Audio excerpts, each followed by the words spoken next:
I'm basically a psychologist, a clinical psychologist, working since 1980 as a clinical psychologist, and then I became a psychotherapist, and then I became officially a psychoanalyst, and so gradually I became training analyst of the Romanian Society of Psychoanalysis.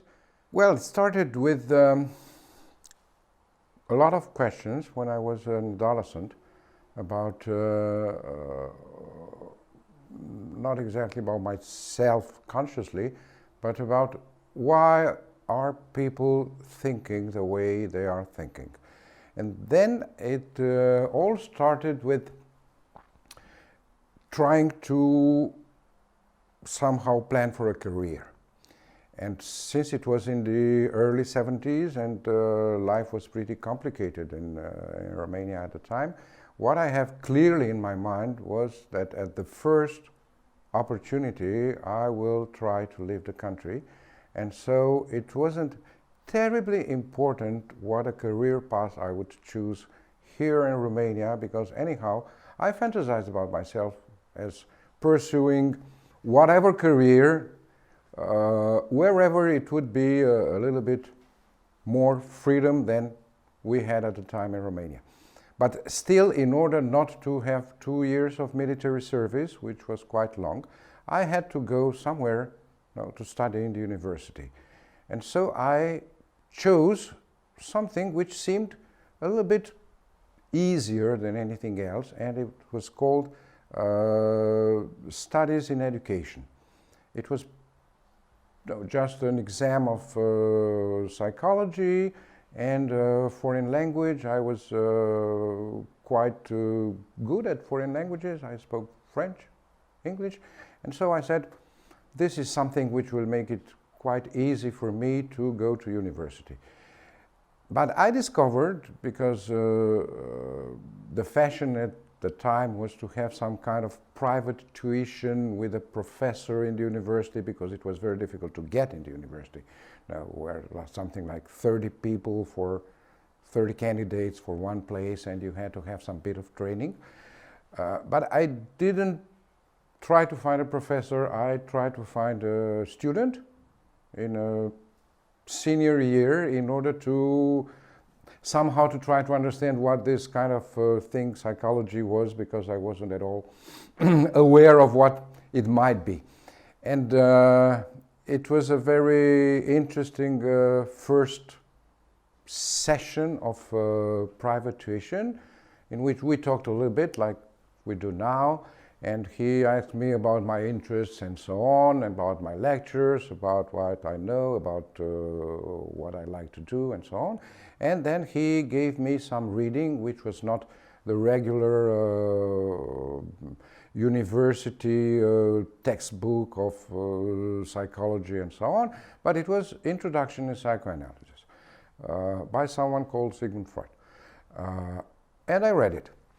And then it started, because obviously, after the first half of the book, I said, well, this is something, and this guy is talking to me about myself, and this thing with psychology really seems interesting. And so I changed paths, and in order to try to pass the exam for psychology, not education sciences, I also had to have an exam written in anatomy, physiology, practically the same level as for medical students at the time, and I just ate up anatomy and physiology in something like 1.5 months in order to be ready for the exam, and this is how it started. Well, it's part of a series of lithographs I have bought from the artist, which is an old and good friend of mine. He's called Tudor Banuș, and he's a French artist of Romanian origin. He's a great artist in my view. And he's one of those contemporary artists who provoke you in finding many meanings in his working, and not just like eventually one meaning in some very abstract thing, but this is something else. Of course, it was not related when I chose them. It was, I didn't know about the interview, I didn't know about Ripeness is All, but still looking, yesterday evening, looking around, I wondered how I managed to put so many lithographs with some theme related to the passing or the weight of time around me. Yeah, it's called Orologio, clock, and the French title is Le poids du jour, the weight of the day. And it can be read. Everybody, like in any painting, there are a lot of layers of significance. Read it. I could read it in both ways, like imagining during one day our whole life from the very, very beginning to the old age and everything that old age means, and to the final day, or just the opposite, like imagining the whole life, our entire life, like one single long day. I wouldn't really try to explain it, because I can only say what I can use it in my mind for, which is something like every psychoanalyst should probably think about at some moments, not to get buried by theoretical concepts, and try somehow to have a living outside of the books. It's very important to have a living inside the books.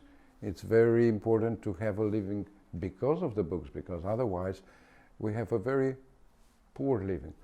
But there is also the necessity to have a living out free of the books, not to get yourself within a wall of theoretical knowledge, which might end up with being completely buried under so-called knowledge. That was in the early 94, 95, and it lasted for 2 years, I guess. It was not a kind of emergency call number. It was more of a midnight caller or something like this. But it was an incredible experience. I think it was one of the most interesting professional experiences I had. But even the fact that you are on the radio, not television, it's radio, that means that the moment when the other one stops talking, you have to say something within the next 5 seconds, because otherwise people think that their radio set is broken.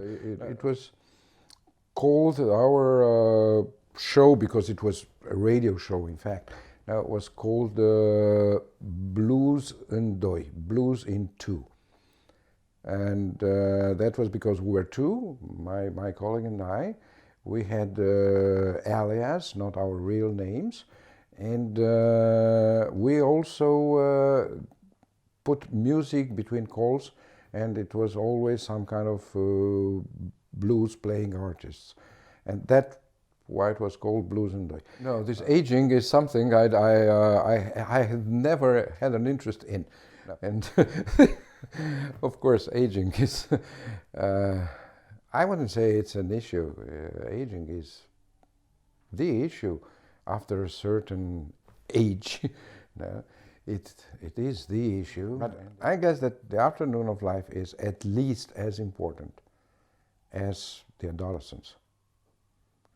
It's probably the third period of life when, like in, I don't know, in roulette game, the wheel is starting to spin again, and the ball is starting to play within the wheel.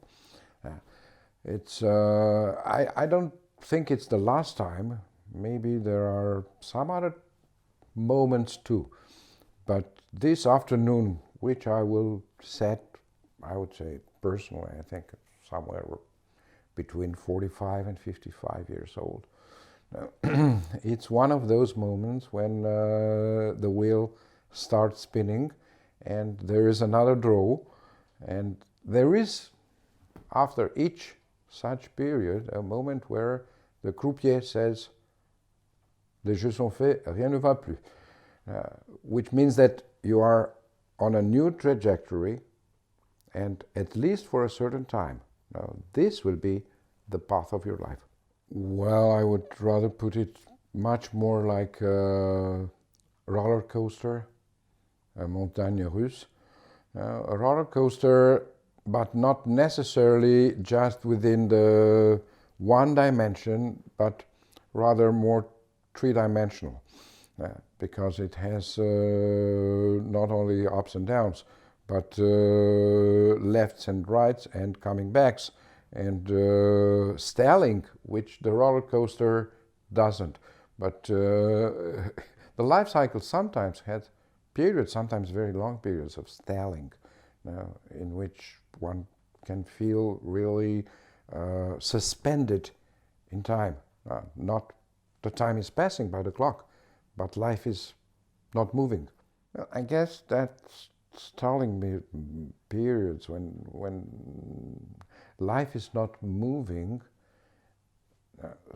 have to do with the difficulty or the temporary impossibility of making a choice, but of being unable somehow to sort the infight between different internal forces, different internal tendencies, and what politically may be in some areas of the world a success, like a truce, between an armistice between different fighting parties, in psychological life can be seen and can be subjectively lived as a stalemate, as a stalling period in which nothing happens.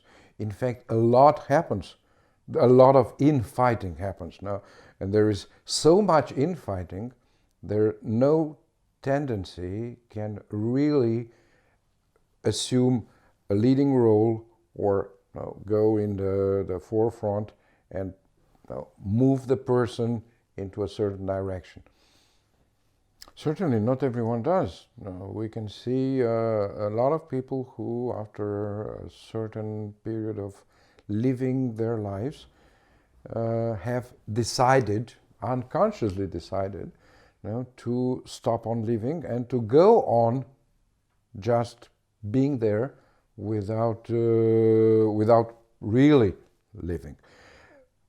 What gets people out of it? I think that in most cases it's some kind of external event which triggers, which catches, rather than triggers, which catches, and manages to bring out, to strengthen a certain internal force. If there is not that kind of internal force, any kind of external event can happen. World wars, catastrophes, whatever. If there is no life inside, whatever happens outside is purely useless. But usually something happens. It may be something like not at all pleasant, like an illness. It may be the death of one parent. I think that in many instances, the death of one parent is one of those pushing or pulling moments in one's adult life, if it happens in adulthood. Because it's the moment when any adult, however mature, self-reliant, independent is, feels left alone. There is that kind of double double solitude. Now you look behind, there's no one behind. Now, of course, maybe you didn't need it for the last 40 years. Now, that hand behind the bicycle, now, but it doesn't matter. Somehow it was still there. At one moment, it isn't anymore. And on the other side, there is no one in front. Now, death is waiting, and you suddenly find yourself in the first row, which is not exactly a very wished for position. I also think it has to do with a sort of synchronized dance between the drives.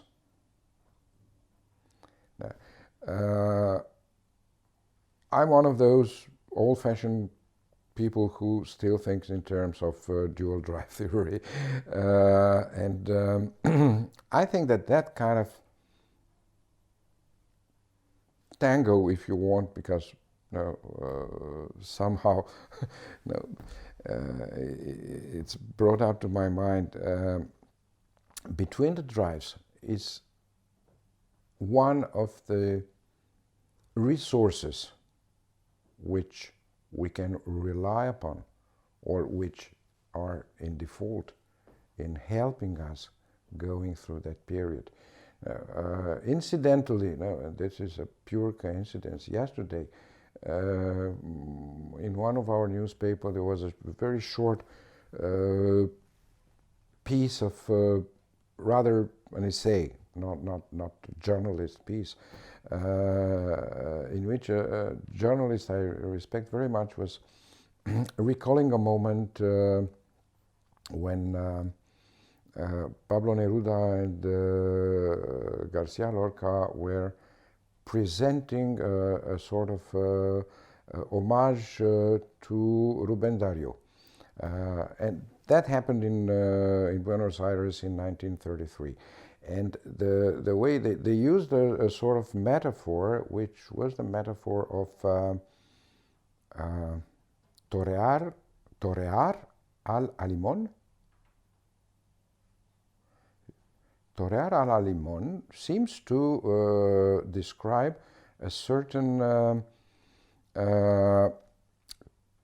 special event in tauromachy in which there are two toreadors which are using the same red cape, cloth, I don't know the name for it.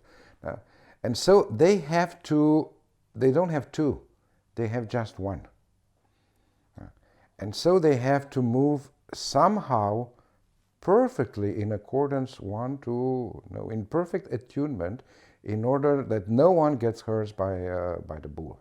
This kind of metaphor. Now, if we imagine the bull like what sometimes life throws at us, in very completely unfathomable ways, unpredictable ways, we don't know what path the bull would take. And what do we have, basically? We have the cape, which is our internal instrument, let's say, in this metaphor, our object world, and we have the drives. As long as they stick together and they are able somehow to use the cape in a useful way, we are still safe. We can manage it. The moment when the drives get split apart, the cape falls down, or at least one of the drives can escape. But that means that the person is in grave danger, because none of the drives can be safe with the other one being killed. I think that wisdom, moments of wisdom, glimpses of wisdom, rather. And these glimpses probably have to do with a certain kind of clarity of the mind, of clarity of thinking, which is something quite peculiar. It can happen at any age, but it can mostly happen when we are somehow turned toward ourselves. It cannot happen when we are caught within the turmoil of external events, winning the daily bread, thinking about planning daily transportation and so on. I think sometimes children, especially between the age of 3 and the age of 5, have incredible moments of, usually we call that intelligence, but it's not intelligence, much more than intelligence. It's wisdom in the sense of shortcutting all that thinking garbage that they will accumulate during their study years. And they have that kind of clear-cut thinking, which sometimes is absolutely striking. Hopefully it doesn't last too long. It doesn't have to last too long, because if it lasts too long, then they spoil their childhood and probably they are in great risk. I think that those moments have to be cherished, they have to be acknowledged, especially because of their rarity, and mostly because we need them, but we need them to be glimpses, we need them to be short. We need the garbage of our education. We need the, the necessary illusions of life. And those glimpses of wisdom somehow cut through all these illusions and go to something which we might call, the essence of existence. No, they are very, very precious, but like every precious thing, they are good in very small doses. I was thinking about when we are in the trappings of adolescence, because this is how most people feel it. Body changes and desires and wishes and strivings and limitations and all that kind of internal and external forces which are battling for control. We are somehow trying to get a little bit of respite from this battle by thinking about the big issues. Where, why did we get here? Where do we strive to? What will be after, and so on. Now, the big questions. There aren't many. Those few big Qs, the big questions. And at that moment, those big questions offer us a sort of respite from having to endure physical pain and the power of the drives and the lack of social knowledge and those big questions. What happens in the mind of girls? What happens in the mind of boys? What are these people who are my parents thinking about, because they somehow seem strange and so on? All this is revisited. After a certain moment, the body starts to ache again. New pains, not the same ones. But new pains. New strivings, and especially new anxieties related to what? To practically the same questions. Relationship between peers, relationship between genders, relationship with partners, relationship with children these times, and eventually parents in the same time. So you are caught in between. I think it has to do with the history of different generations. Because I belong to a generation which wasn't schooled in psychoanalysis. I think I belong to a generation which wasn't really schooled in anything. So our generation had to school itself using whatever we find. Maybe if literature, I don't know, wisdom, knowledge of other people around us, without relying on a certain curricula. We were, by default, extracurriculars, because we didn't have a curricula.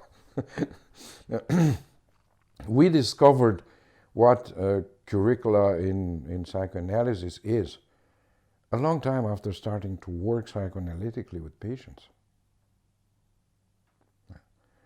I wouldn't call this an advantage, and I used to feel it as a huge disadvantage. And I used to feel very, very inferior theoretically to colleagues in the other parts of the world who had proper schooling and training, because I belong to a generation which didn't have a proper schooling and training. We had to take things to build somehow our own theoretical points of view, and to manage to make our life and the experience of our life mesh with what theory has to give and with what our clinical profession brought us as life experience. We learned from our patients not only in a casement way, we learned it in a very from down to the ground, because that was the only way to do it. There was no one to school us, no one to teach us. We started to be taught, and it was a very good thing that we had trainings at a certain moment when we were already working for quite a long time. Not proper psychoanalysis, whatever this is, because there are so many proper psychoanalysis, but in a, let's say, psychodynamic way, doing psychotherapy with patients. And sometimes even having the idea that we have invented something. I have seen a great movie, a Swedish movie, I don't recall its name, about a man who was working in a timber factory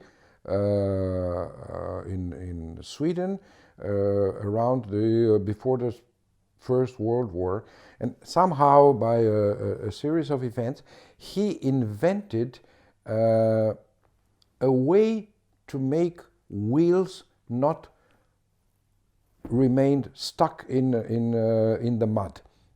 By putting some pieces of wood between the wheels of the car. And so he invented something, he made drawings, he sold his house